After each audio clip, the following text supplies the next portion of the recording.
And good evening and welcome to the Mess Slashes of Phoenix. And yes, this isn't a weird pre-record. I am back, briefly, for one evening only. Feels like a bit of a special. But it is, I suppose it is a bit special. We've got a very packed studio. I've got James very much in my comfort zone. Yeah, just touch his knee to make sure he knows I'm here. Great. Got Marcus recording for the new YouTube channel. Well, more importantly, we've been joined by Chris Appleton of Absolva fame, Fury UK fame, Dave Evans fame, Bryce Bailey fame, and now on his own fame. And we've got Luke Appleton with us, his brother, who is now with Iced Earth and also part of the previous Fury UK. So welcome, lads. Bonjour, you alright? Bonjour, he's obsessed with that tonight, isn't he? Oh, yeah. Bonjour is hello, goodbye, and Very multilingual as Halifaxians. yes. This is rattling his notes. Here we go. Right, we got Chris and Luke, the Appletons. One from one band, one from another. You can't say the Appletons because that sounds like that All Saints band, doesn't it? So anyway, they're the Appletons. It's not like the Osmonds, don't worry. Don't get mixed up. Right then, Absolva. Yes. You've just had a great album out last year, Anthems to the Dead. Mm-hmm. You toured well with that, didn't you? Yeah. All over Europe. Mm-hmm. So, you lost Dan along the way, didn't you? Yes, we had a casualty. Hang on a minute. Just Can you hear me? Yeah. 1 2 1 2. That's it. No, I've just had to fade the bed down, sorry. No, man, clean your ears. No. I can hear it. Anyway, we lost Dan along with it. What happened? Can I ask? Yeah, we're still friends, you know. It was all amicable, and it basically just had enough of 100% Absolver all the time, and doing gigs, not really having much personal time and whatever. And he just reached a point where he couldn't commit to the band 100% anymore. So. It was fair enough, all an amicable split and everything. So it was just one of them things. And luckily, Luke could step in and help you out. Well, that's it. Well, Luckily, Luke was off tour from Iced Earth. Iced Earth was on ice for a little bit, and so he could just step in straight away. He's already done some shows with us, so it was easy to sort the set list out and everything. So and that was it, wasn't it? Absolutely. Yeah. So what happened then? Did you do a full-blown set of auditions to find a new bass player for you then, or you just hear about somebody and say, why don't you come and have a go? Well, I do the usual, send it out on Facebook, and you phone a couple of your mates up and say, do you know any decent bass players or whatever, and we ran some auditions actually before we went out on the European tour because the schedule was that busy. We needed to get somebody by the time Luke had finished with us at the end of that European tour. So, and then as soon as we came back, we were doing Blaze shows, so we needed somebody to play with us when we were doing some of the Blaze touring. Mm. Ran some auditions, and Carl came down, quite the quiet member now, really. He's 6'3" or something daft, 6'4". He's got a bit of a stage presence. Yeah, and he's great stage presence, but he came in, and I think he was quite nervous, a little bit quiet, and but he came in and nailed the audition, and that was it, really. It was a simple thing. He was a big Maiden and Steve Harris fan, so he plays with his fingers rather than a pick. Yeah. So that was quite something different that we thought would add a different dimension to it. You get a little bit of a different sound that way as well, don't you? I think rather than just. Well, Luke could be able to tell you better than me. It's definitely a skill, and with Carl, something I really like about him, he's one of the first bassists who I've seen, apart from the greats like Steve Harris, Geezer Butler and whatnot. Yeah. He's one of the first this kind of level to actually play with the fingers properly.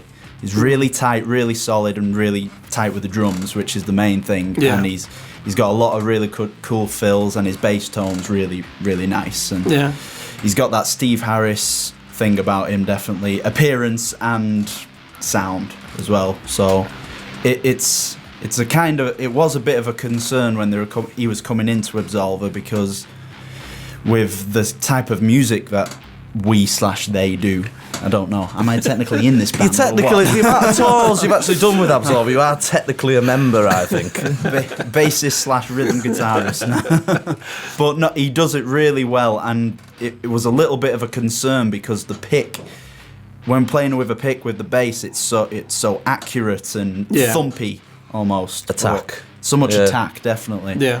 So to have someone come in on the fingers and still have that attack, accuracy, everything is really good, and I was really happy when I saw him live for the first time. And a lot of the finger pickers tend to rest the thumb on the pickup and do it that way, don't they? So they get a good accuracy. Yeah, they know where they're definitely. stretching then, don't they? Yeah. That's the way to do it. So how many gigs has he played with then? Because he did the back end of the tour, didn't he? Oh, he came in and we did, I think, about 8 Blaze shows. Yeah. And that was sort of good to sort of, break him in a little bit, And then he did the UK Absolva tour in December with us, and that was really great.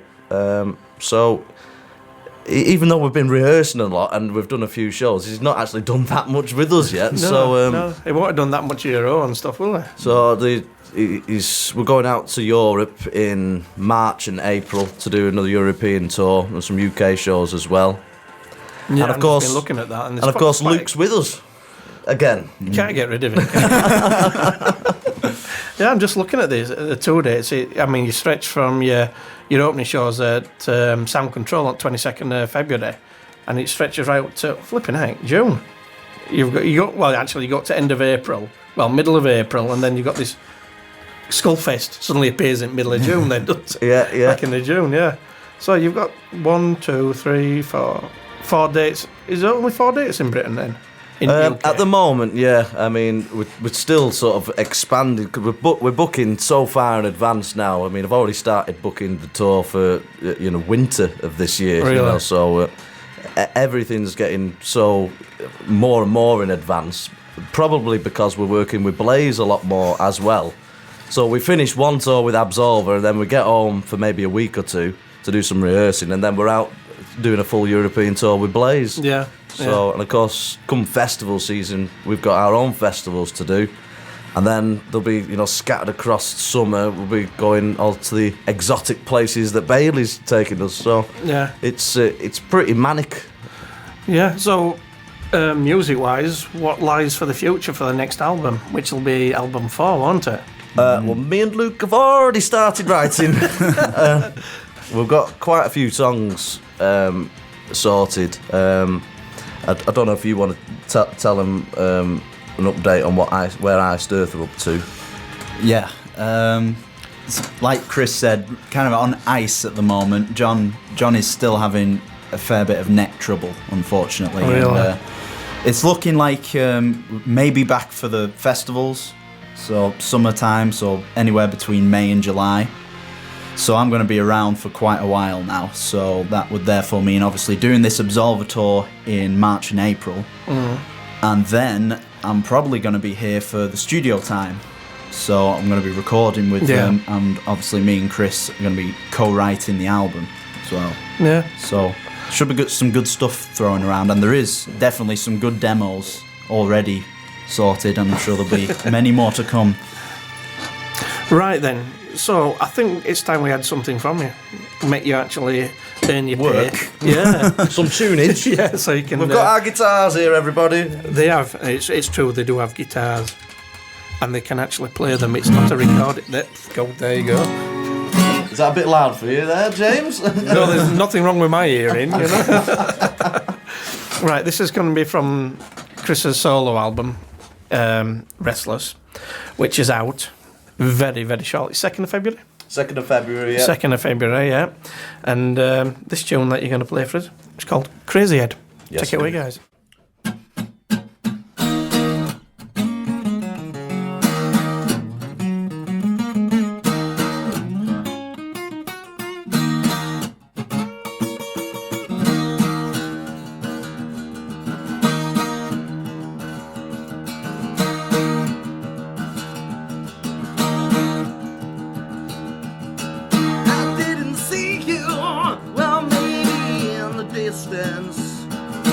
But I knew you'd been from the train all that you leave.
Brilliant. I absolutely love that. Now then, was that a bit different singing it without Wiz? A little bit, yeah, without Wiz. We're going to go get Wiz very, very soon, but he couldn't be here tonight. But I had to remember his words. I think we've had a couple of messages, have we?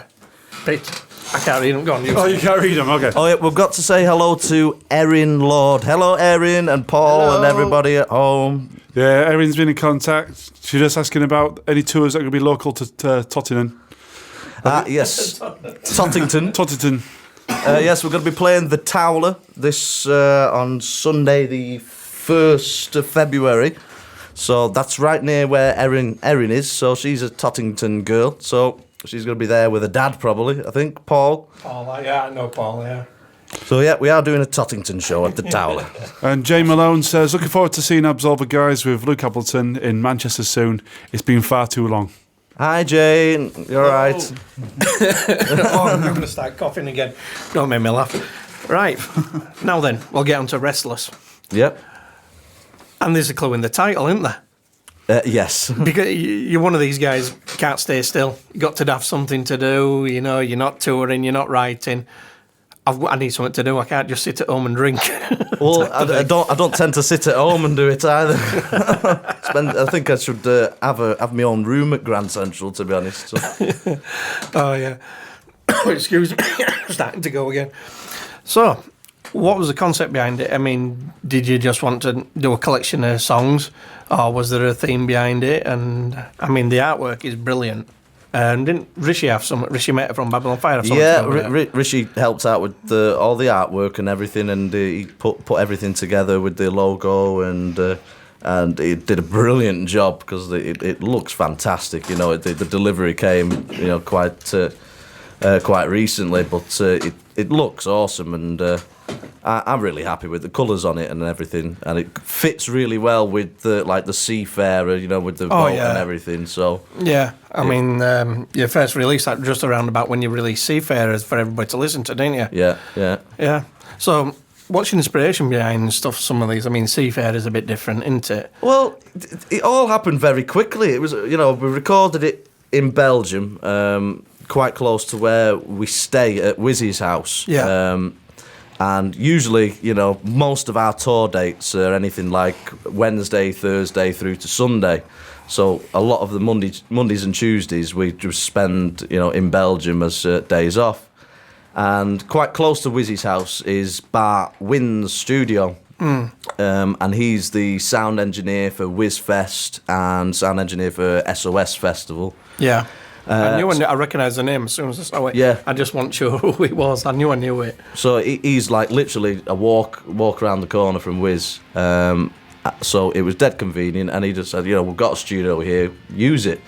And we'd already been talking about, you know, maybe doing a solo album or something like that, but you know, it takes quite a while when you're doing a full album to get all the drums and everything, so that takes at least a week. So we thought, why don't we do an acoustic thing? Because I played on Wizzy's acoustic EP. It's a good EPs that I like. Yeah, and when Wiz came over to tour his Wiz acoustic EP, I did a couple of shows with him, just doing like a guest spot on guitar. So I thought, well, this would be really good if I do similar thing, and then I get Wiz to guest on it with his vocals. And then because, you know, Total Quiz, because Luke was with us with Absolva on that European tour anyway, we thought, well, why don't we get Luke on it as well? Yeah. So it was a great experience, really, and it was all recorded on analog studio. Right, yeah. So there was nothing digital on there at all. So the pressure was on to get it played right first time, you know. So did you actually, when you went out into Europe, did you ever think, well, shall we do this while we're out there? Did you actually plan it ahead? And did you have some songs already down, or did you write them while you were on the road, for instance? All the new songs were written while we were in Belgium. No pressure. Yeah. And it was literally, we just, you know, laid a demo down on the laptop, and then took the laptop to Bart's, and then we recorded it. And there's two songs on there which are Luke's. Yeah, Wonders of the World and How Will I Feel When You're Gone. Yeah, but I think the How Will I Feel When You're Gone, that's got quite a I wouldn't call it's a sort of a ballad-ish. Yeah. But It's got that Bruce Dickinson Iron Maiden kind of ballad feel about it in an acoustic version. And then Wonders of the World. Before it was quite funny actually because our granddad phoned Luke up the other day because he was listening to this one. He says, "Luke, do you play piano?" Oh dear. And excuse me, what's your favourite one off this album then? Do you have a personal favourite? Mine's No Tomorrow. Yeah. Which just happens to be the latest one that you released on video. Yeah. It's all over YouTube and Facebook and stuff like that. Yeah, it's gone viral. It has. It's doing really well. I've noticed every time I have a look, I notice the views are climbing and climbing. We got over 1,000 views in like less than 2 days or something. And that's a good start, isn't it? It's amazing. So why is it your favourite? What about it makes it your favourite? Well, when we did decide that we were going to do an acoustic album, I was like hell bent on not making it like boring. Basically, I didn't want every song to be a soft song. I didn't want it to be full of ballads. I wanted it to be quite exciting. And No Tomorrow's kind of like, even though it is on acoustic, it is like a metal song in acoustic form. So. Yeah. It's got that drive and excitement to it, so that's why it's my favourite, really. What about you, Luke? One of your own, I bet, isn't it? I don't think I can put down on one. Seafarer is one of my favourites. Yeah, I'm going to admit that's one of mine. Yeah. And how I can't even say my own song. How Will I Feel When You're Gone? Yeah, I do like that one as well. I'm not my saying No favourite. Tomorrow's no good, Chris. You know what I mean? But yeah. That's what you feel. They just speak to you. That one has a little, personal kind of favoritism about it because it's one I wrote, but I just really think it works really well together. Really like the vocal line. It's really powerful, strong chorus, and just sticks in your head, after a few days, which is why I really like that. And Seafarer, that's one of my favourite songs Chris has ever written. Yeah, I think. Yeah, that's saying something coming from Luke. When we are doing demos and whatnot, we are very strict with each other and we don't pull any punches or anything. We're like, right, love this bit, but I hate this bit. Right, it's got to go. Well, I suppose that's the best way to be. You'd rather have proper criticism than say, well, maybe, what if you... Absolutely. No pussyfooting, just say, right, there, that's how it goes. Yep. Yeah. Right, you're going to be touring this soon, aren't you? Yes, indeed. And you kick off on the 28th, which is, so I think, when is that? Is it Tuesday? Wednesday. Yeah. Flipping heck.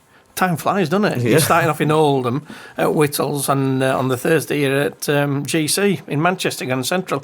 I might sort of mosey on over. It'd be rude not to, wouldn't it? I'll check my diary, busy guy that I am, And from there you're going on to Southport, and then back into Yorkshire, Wakefield, Snooty Fox, go see Mal. Yeah. And then February you're off up to Towler. Then you're going over to Europe. Yep. Are you just doing, is Wiz going round all these gigs with you, isn't it? Yeah, the three of us are going to do everything. Brilliant. So Wiz is arriving tonight. Yeah. We're going to go pick him up at the airport, and then we're going to do these 5 UK shows, and then I think we have 1 day off, and then we're going to go get the ferry. So he's flown over here, but then we're all going to drive together over to Belgium. I think it's the first day. Belgium, it says Ostend, manuscript, yeah. Ostende. Then into France, back to Belgium, then up to Holland again. Yep. So, you're well travelled. It must be killing Mark sat over there doing all this driving, Well, I think he likes it, actually. I don't think he gets mithered as much when he's driving. Right. So, just remains for me to say thank you for popping over and having a chat. Thank you. It's great, and you're going to play us out now with another song. Do you know, I forgot what it is. The best one. That's it. The best one. I'll tell you, when you get to my age, which is slightly younger than you, your memory does start to go, I'll tell you. And you're going to play No Tomorrow for us now, so thanks for popping over, lads. It's been a pleasure to have you over here. Thank you very much. And good luck for the tour and the album, and I shall see you on Thursday next week. On Thursday, I'll get you a hobgoblin. Thank you very much. And here we are, No Tomorrow.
go.